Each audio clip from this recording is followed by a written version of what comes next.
En 85, quand on a racheté cette maison, c'était une vieille grange. Et au fur et à mesure, on a commencé à la rénover.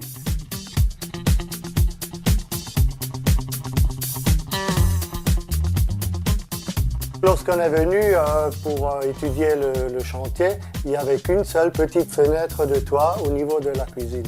Donc il faisait très sombre. La demande et le souhait des clients, c'était d'avoir un peu plus de lumière au niveau essentiellement de la cuisine et de la mezzanine qui se trouve à l'étage. Pour installer les fenêtres de toit, il a fallu demander un permis simplifié. Vu qu'on n'a pas modifié l'extérieur, donc en fait le toit est resté dans la même pente, il n'y a eu aucune modification à ce niveau, donc c'était relativement facile à obtenir.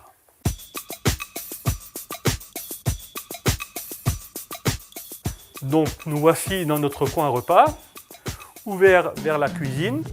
Comme vous pouvez constater, le tout est en bois chez nous.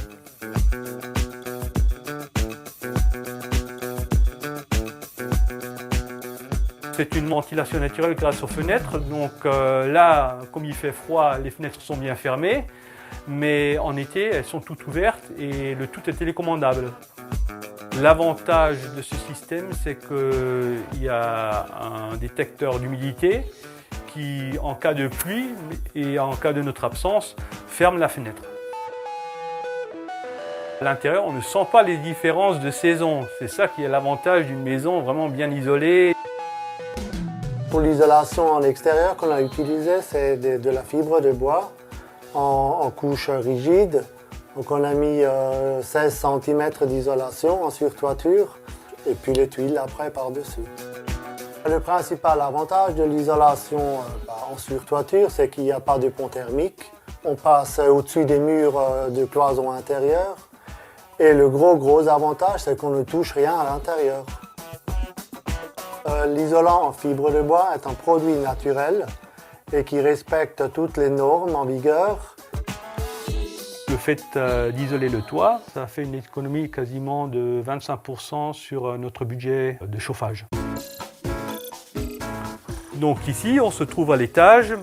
Ici, notre petit bureau. Comme on peut le constater, à nouveau ouvert. Donc là, on a rajouté 4 fenêtres de toit. Donc il y a tout qui est ouvert vers notre salon.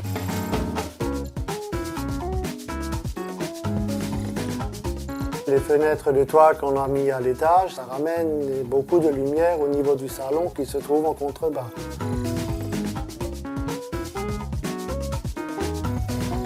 Tous les travaux nous ont coûté 60 000 €. On avait donc une nouvelle verrière, l'isolation des toits, les nouvelles tuiles, plus le bardage de la maison avec une nouvelle cuisine.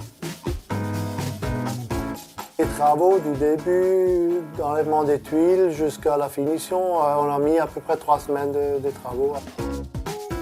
Les bénéfices de ces ouvertures sont qu'il y a nettement plus de luminosité dans la maison.